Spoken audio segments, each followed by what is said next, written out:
Alex. I'm doing well, sir. How are you? I'm very good, thank you. Lovely to get the chance to chat again. I think the first thing I want to ask then is you had some well-deserved time off last year, and Yeah. we welcomed you back to our screens at the tail end, and we've had you with Oscar ever since. And obviously, there's the stuff going on with Rick and Lacey at the moment as well. Talk to me about how refreshing it was to get that breakaway, because you really haven't had it, and how you wanted to get your creative lined up for when you returned, WrestleMania season. I definitely think the break was much needed. I definitely needed to handle personal things, but it really just put things into perspective. Like being gone, I really missed my job. Like it was the first time since 2012 that I was spending the night every single night in my own bed, which was super weird, but it just kind of gave me a chance to reboot, reset, and then I think come back in the best shape I've ever been in. Probably because I gave my body a break, and took probably like a 9 to 10 week hiatus from the gym. But creatively, when I came back, to bring the Asuka rivalry full circle from thinking about WrestleMania 34 to being in her corner was mind blowing. Like to me, Asuka's always been my mountain. But then while I was away, seeing her be the backbone of the Raw Women's division, her being the champ, she's exactly where she should be. But with it being Mania season, I really feel like I don't know what's going to happen. I don't.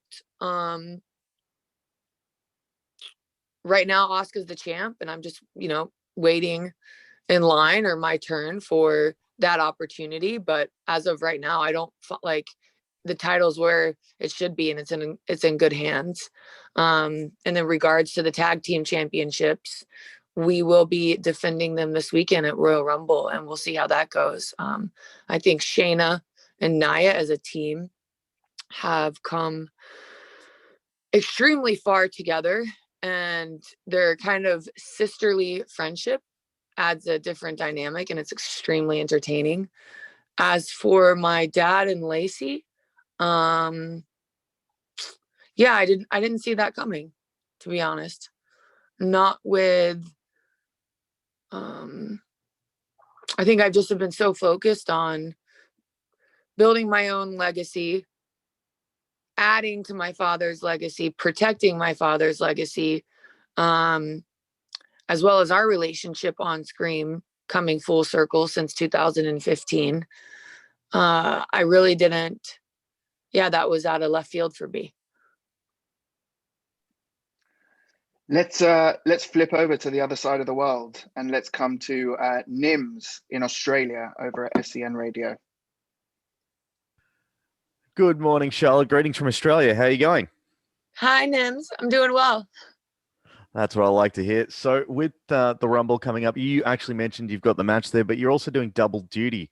You're going to be in the Rumble as well. Now, we've got a lot of females representing Australia proudly.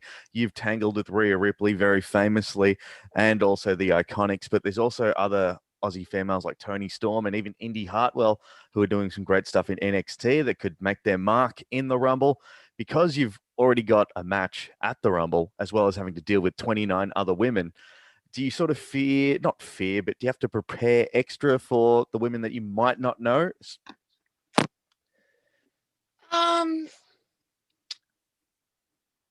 If anything, I think taking an opportunity to watch the Dusty Classic in full would probably be my best tool to prepare for anyone that I really haven't had the opportunity to face.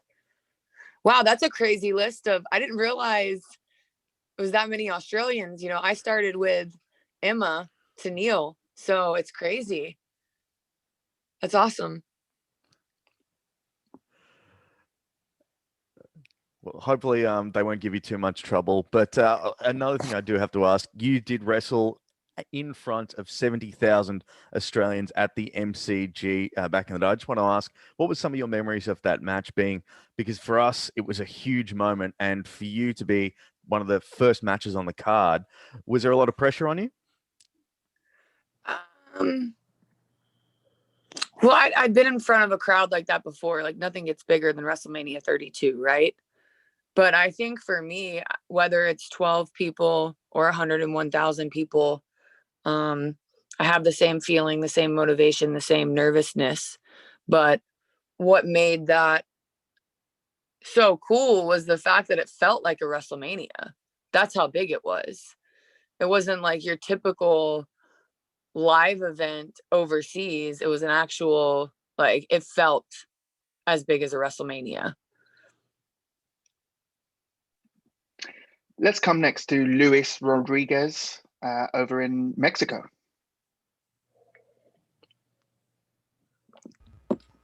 Hi, Charlotte. How are you? Hola. ¿Cómo estás? Muy bien, ¿y tú? Muy bien, muchas gracias.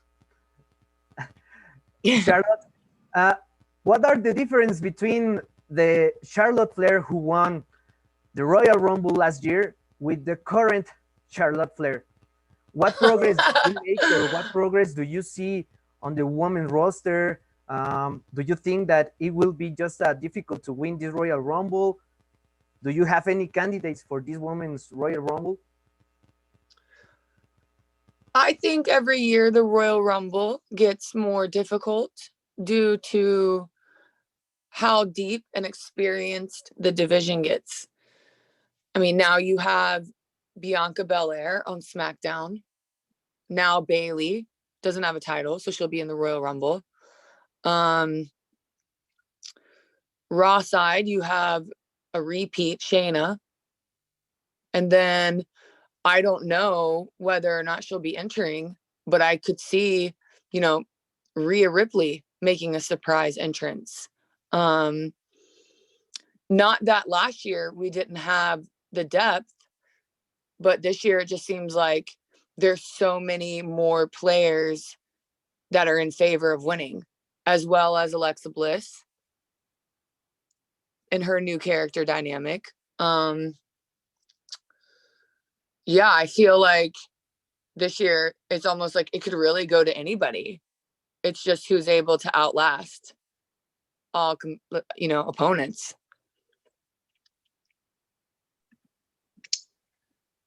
Let's come next to Kenny McIntosh. Kenny. Hey, Charlotte, how's it going? Hi, Kenny. Good. Hey, How are you? I'm good, thank you. Looking forward to the Rumble on Sunday. I wanted to pick up from, you mentioned that Asuka was your mountain in WWE, and you guys have such a great history. Like, you broke her undefeated streak at WrestleMania in 2018, then you took the SmackDown Women's title from her right before WrestleMania in 2019. Can you talk a little bit about you being on that end of those two experiences? Because obviously for Asuka, character-wise, they were kind of points of rebuilding afterwards. How did you feel about both of those experiences, and do they add to a potential third big singles match down the line? Well, I don't think so. In terms of Mania, right? What I think was so cool about Mania is Asuka and I had never touched. And she had already built this incredible, I don't want to use the word legacy, but I mean, she had the undefeated streak. Was known worldwide, traveled worldwide. Won the first ever women's Royal Rumble. So it was more of a like, the story was so basic, right? You had myself and what I had done, and then you had this undefeated streak, right? But right after Mania, I mean, the Aussies helped Carmella beat me, right? So it was like a restart for me as well as also what she was doing, right? So then going to WrestleMania 35, where I beat her before, that was also like, there was no build, no other story. It was just a title match, going towards, what ultimately was the ending of WrestleMania 35. So whatever story Asuka and I have been in, it's been a part of other stories as well, if you understand what I'm saying. Like, I feel like I would love to have another rivalry with Asuka, but when you have, like the great stories have those like 3-month pay-per-view runs, like back to back to tell different stories. Like Asuka and I we've had these incredible moments, but not a whole lot of build up to them. Let's come next to Craig over at TV Plus in South Africa. Craig, if you just hit unmute, there we go. Hey, Charlotte, how are you doing? Good. How are you, sir? Good, thank you. Okay, obviously the WWE had plans to have fans at the Royal Rumble, but that's, again, COVID has ruined that. Do you think not having fans is going to affect the atmosphere with like something like the Rumble, where everyone is excited about who's coming in next? Do you think it's going to have an impact, or are you guys going to go out and be even bolder with your performances? Well, I think COVID or no COVID, you should always want to be bold. And the Thunderdome that we have created, or that WWE has created, to have fans be able to, it's not Zoom, but be able to log in, is still is as exciting. It's like making the best of what we have. But I hope no one, just because they're not there in the seats doesn't mean they're not there just as excited to watch their favorite superstar at home.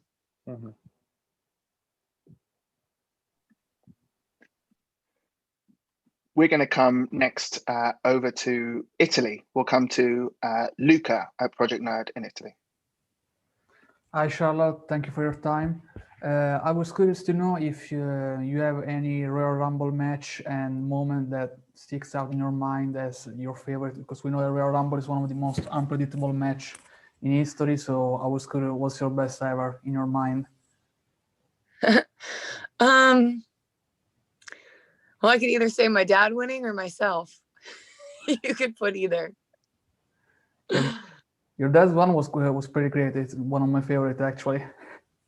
Yeah, it's crazy, like going back and rewatching, realizing how many moments are like lines that are still relevant from that Rumble, like with a tear in my eye, or like mirror, mirror on the wall. Yeah, I mean, I know it's my dad, but still, I think he'd have to be my favorite moment. We're going to come next to Faisal over at UFM over in the Middle East. Yes, hi, Charlotte Flair. You are absolutely one of my favorite WWE superstar. I'm so happy and glad to have this time with you.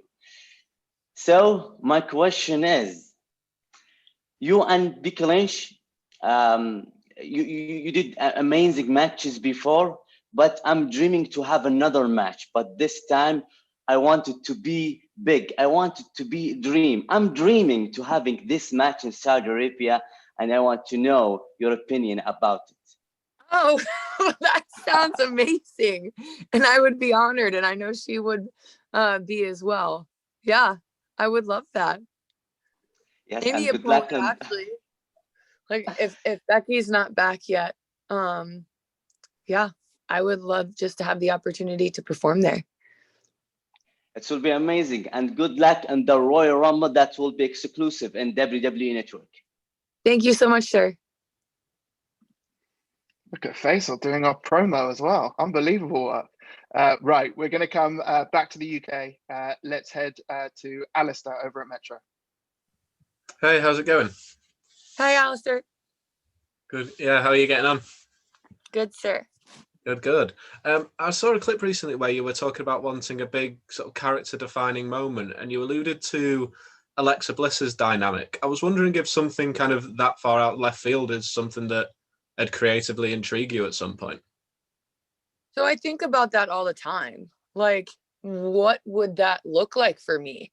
And it's scary, right? Because the package of like how I see my character, it's so polished. Like it really would be like, is darker makeup and darker robes just, is that a big enough switch? Like I can't imagine not having the larger than life glamorous entrance, you know? Like that's part of it. Like what does that, like once you go so far one way, it's really hard going back the other, right? So is it subtle changes? Yeah, but that's something I've been thinking about in the last few weeks, because I just personally feel like the last couple years there hasn't, like, for instance on SmackDown when Bayley turned to the bad guy, right, and debuted her new look, it was like, well, all of a sudden what makes me good? Like I felt that as a character, like, well, why now am I the good guy just because she's bad? Like why do the fans want to cheer me now? And then like tagging with Becky Lynch on Raw, it's like, well, wait, this woman just kicked my ass for 2 years and made fun of me, but why, like, why the change of heart? Like I feel like there's been, I just haven't had an I haven't had that defining moment. Okay, I am definitively good. I am definitively bad. Like as of right now, since I feel like before 35, it's just like, okay, I'm Charlotte Flair. Take me or leave me. And that's kind of how I've played it the last couple years, because I know I'm a star.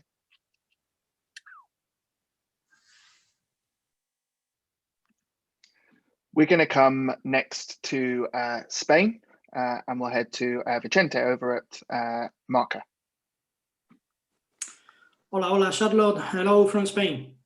Hello. Well, I would like to ask you, now that we have the Royal Rumble coming up this Sunday, is always some new surprises, as we already discussed here. And for example, Ronda Rousey a few years ago. And now that we know that Ronda is training to get back into the ring as soon as possible, do you think that WWE needs someone like Ronda Rousey right now? Oh, need is a very strong word.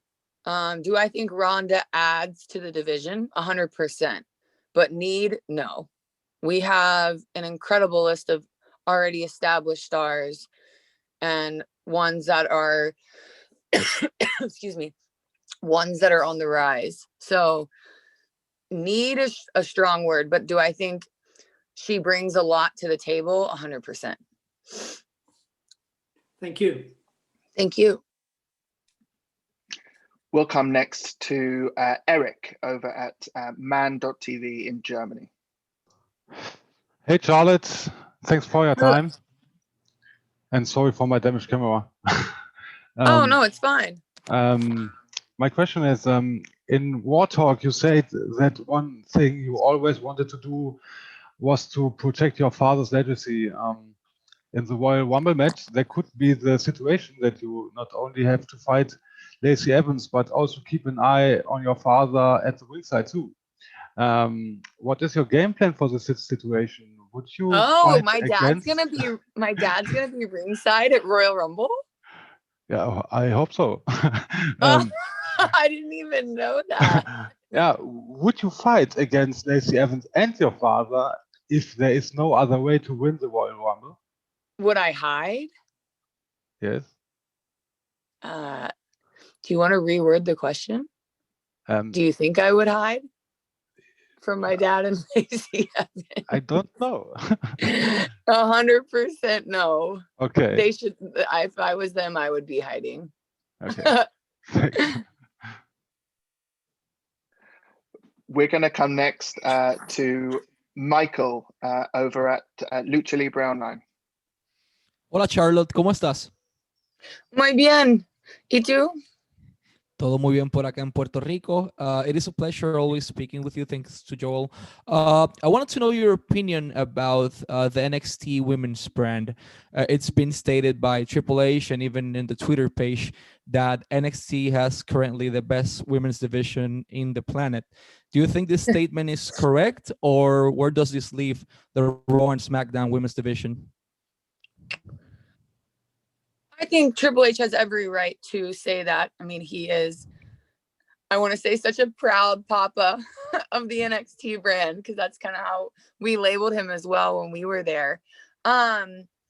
I think whatever division you are in as a talent, or say in a role like Triple H over the division, you should say you're the best. If you don't say you're the best and you don't believe you're in the best, you're in the wrong industry. Perfect. Thank you for your time. Like, okay, thanks. I'm sorry. Oh no, I just hope you did that. You understood what I was saying. Like, he should say they're the best on the planet, but that doesn't mean that I'm not going to say the Raw division is the best, or Sasha is going to say the SmackDown division is the best. Like, you should feel that way. Thank you. We're going to come next to Jack at the Inner Sanctum over in Australia. G'day, Charlotte. How are you going? Good. How are you? Yeah, not too bad, thank you. Just going back to last year, working with one of our girls, Rhea Ripley. I just wanted to know what was your favourite thing about working with her, and what was she like to work with? I think my favorite thing was she brought it at WrestleMania. She wasn't timid. Handled the pressure extremely well. And I know she probably dreamed of her first WrestleMania being in front of 90 something plus people, but I think she over delivered, and it was awesome to see. Yeah. Thank you very much. We're going to come next to... Oh, I just had it. We're going to come next to the UK. Let's go with Stephanie Chase at Digital Spy. Hi, Charlotte. How are you? Good. How are you? I'm good, thank you. I just wanted to ask you about your dad is obviously one of the most confident and braggadocious wrestlers of all time. And you're at the point now where your accomplishments rival his, but do you find it harder as a woman to be accepted, or do you get more criticism if you exude that same confidence and be so self-assured and proud of all your achievements? I don't know. Do you think people hate me because of it? I think people are definitely harsher on the confident females, for sure. I love quotes. Like, I love looking at Instagram on quotes, and I do feel like, so if you say you're good, or you act a certain way, or hold your head high, or say, you want it all, like, that could be taken as, oh, she has a big head, or wow, that ego, or it's kind of like, you're damned if you do, you're damned if you don't. But I think when you're in this business, you have to develop thick skin. Now, not saying you're going to feel that confident every single day, but I do think that it's easier to label females with those examples that I said instead of the men. Like, why? Oh, well, she's full of herself. Like, no, she's just confident and knows what she wants. We're going to come next to Miguel over at Mundo Deportivo in Spain. Hey, Charlotte, how are you today? I'm good. How are you? I'm fine. Thank you so much. So we have Royal Rumble right around the corner. And I would like to know, if you're one of the last two women standing, who would you like the other opponent to be? Oh, man. That's tough.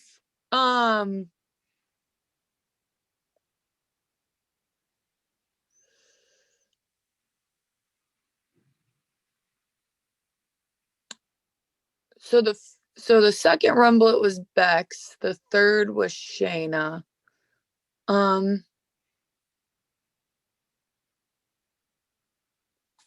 I don't know. There's just so many. I mean, I could pick a wild card and say someone, if someone comes from NXT or from Raw or SmackDown.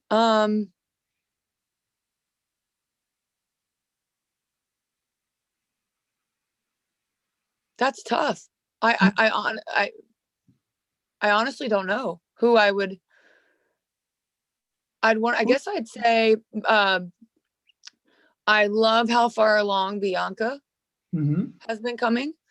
So I know in the future we will see each other, but I think that would be I had a moment with her on SmackDown recently that I had a blast. But really it could be anybody. There's no one like, oh, I would definitely want her. And then what about Rhea Ripley? Do you think your paths will meet again, maybe in the Rumble? Oh, 100%. In the Rumble, I don't know. I can only assume, but I definitely see in the foreseeable future. Let's come to Francesco, who has some questions for Sportal in Italy. Hi, Charlotte. It's a pleasure to talk with you. So we all know that the Royal Rumble is actually a very, very difficult match. What would you answer to those people say that professional wrestling is actually fiction? Ask me. So what do I say that people say wrestling is fiction? Yes. Oh,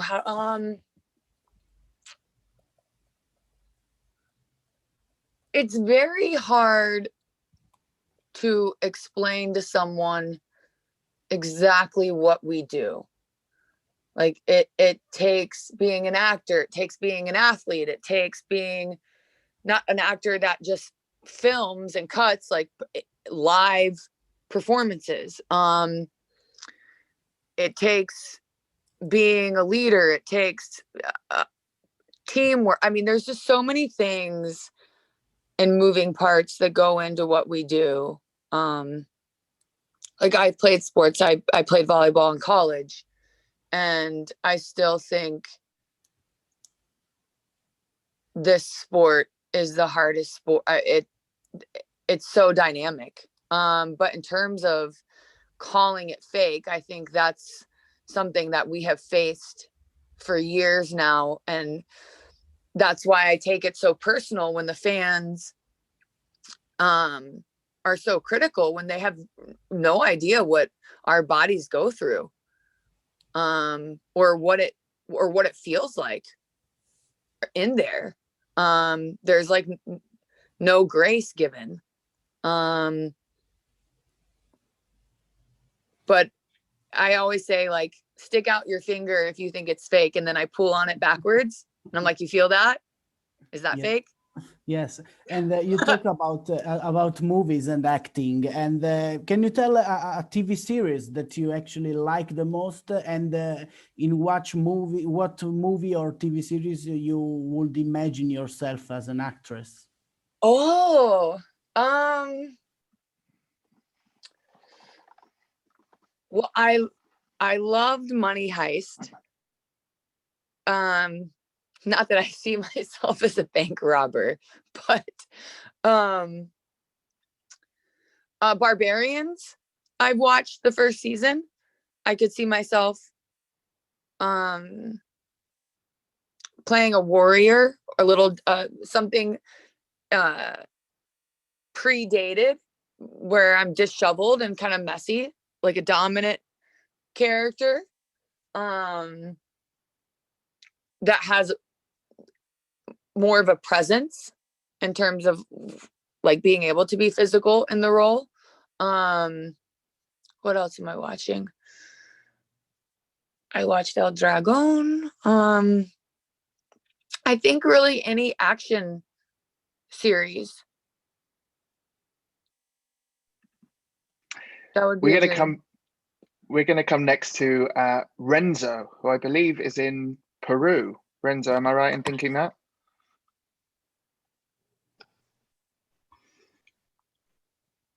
Renzo, go ahead. Hi, nice to meet you, Charlotte. Can you hear me? Sí, mucho gusto. Hola, mucho gusto. I hope you are well after a presentation of the WWE Superstar Spectacle, greeting from Peru. Well, you have won everything a WWE female wrestler can aspire. 13-time champion, Royal Rumble winner, winner in a WrestleMania edition. And I list all of this because I read the statement of your father in an interview saying that you're not only the best woman actually in WWE, but also the best female wrestler of all times. Do you consider that you have already reached that point in your career? And in any case, what do you think you will be missing to accomplish it? Thank you. I want to be I want to be the best. I think my willingness and wanting to always learn and get better helps, but I think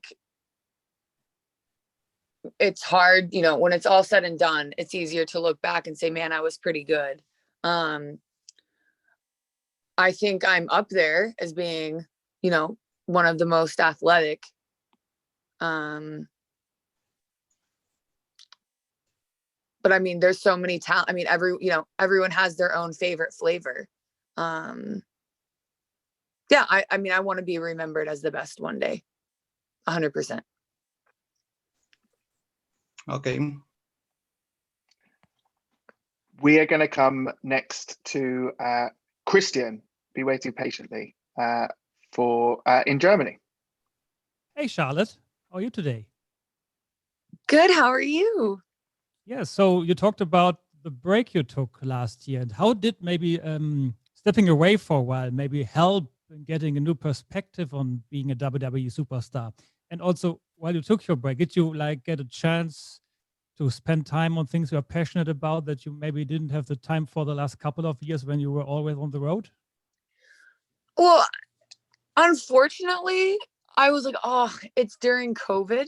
So it was a little frustrating, but I think in terms of just mentally resting my mind and my body was so good for me. Like being on the road for those 6 years nonstop and not always having to be on, like being on mentally is just, to me, as hard as like physically being in the ring. Whether it's media appearances, signings. I mean, we have so many jobs within one job, right? But just being at my house and being able to decompress and waking up going, oh, I can eat whatever I want. I don't have live events this weekend. But I think the hard part was like, man, the show goes on with or without you. And I think that as a performer, I know it was for me, kind of stings. It's like, wait, yeah, you're right. They don't need you.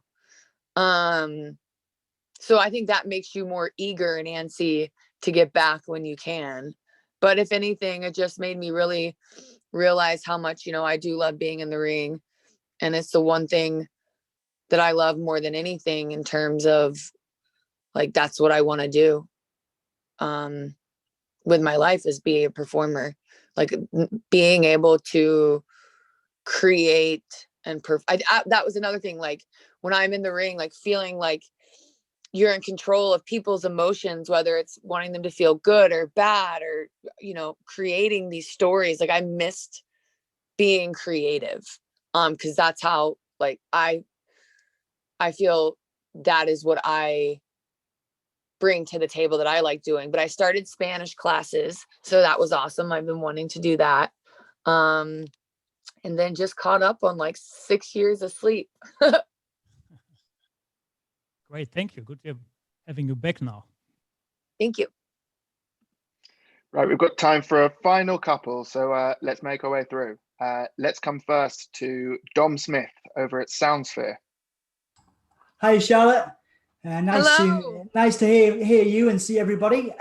My question for you is, given that you've, given the success you've achieved in the Royal Rumble, obviously numerous title wins through your career, and growing up around success as well, how has your definition of that, how has your definition of success changed from the beginning of your career up until this point?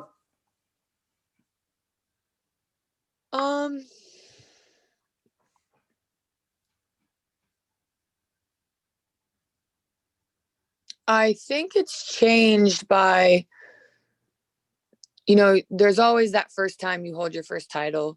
There's always winning the Raw or winning the SmackDown. But then it's realizing, you know, you can exude being a champion inside or outside of the ring. And what that looks like and what that means. I think learning that and growing as a character with confidence. Okay,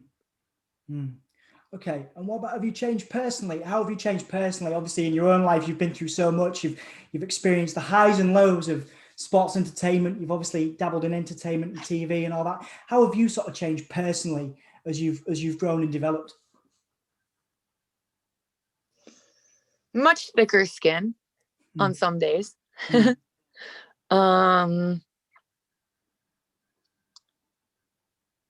I think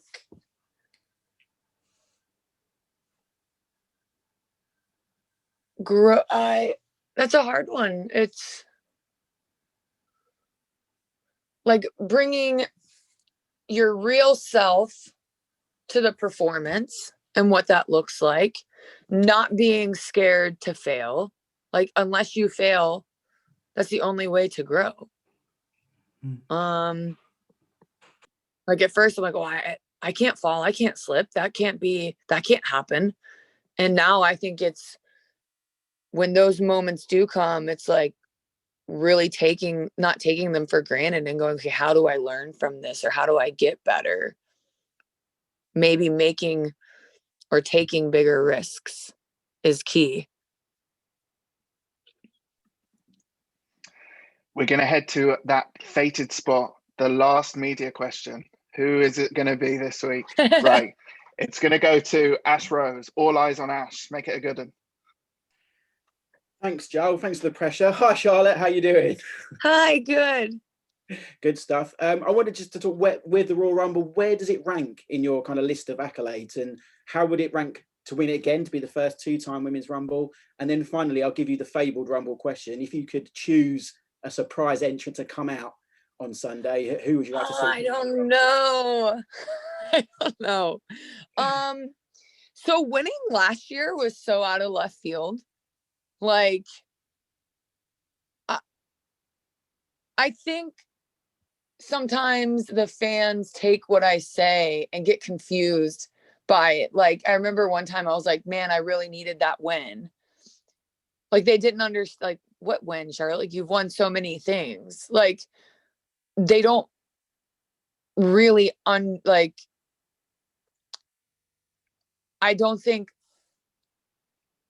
like sometimes like I have to explain myself, but winning the Rumble last year, like going on a roller coaster of just not really, storylines come and go and change, but like I did no idea what was going into the spring or wasn't even in a storyline. So winning the Rumble was like, oh man, I'm back in, like, there's Mania season. Like, I didn't see what was going to happen in January, February. Like, I had been in a tag team with Becky, so that really felt like another moment that was going to change the course of the spring for me. And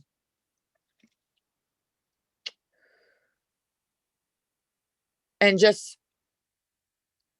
I guess, the emotions from the second year when Becky had won, and being in the last two, and then being in the last two again, and still having it and taking what it takes to win it.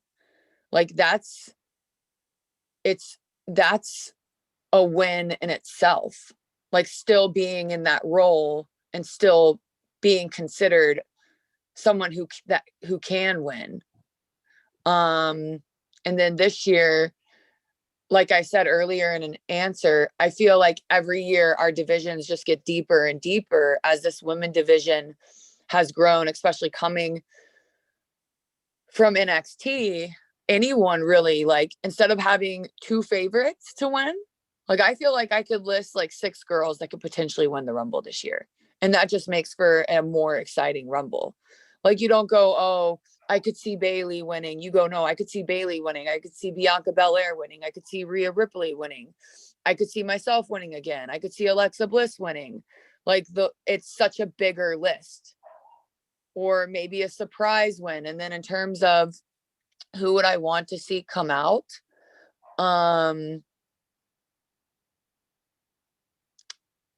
I think we've had the opportunity to have so many of the legends come back, which is exciting. So I guess anyone from the Dusty Classic, really, I think would be exciting. Because anytime someone from the NXT brand gets to be a part of the Rumble, it adds so much.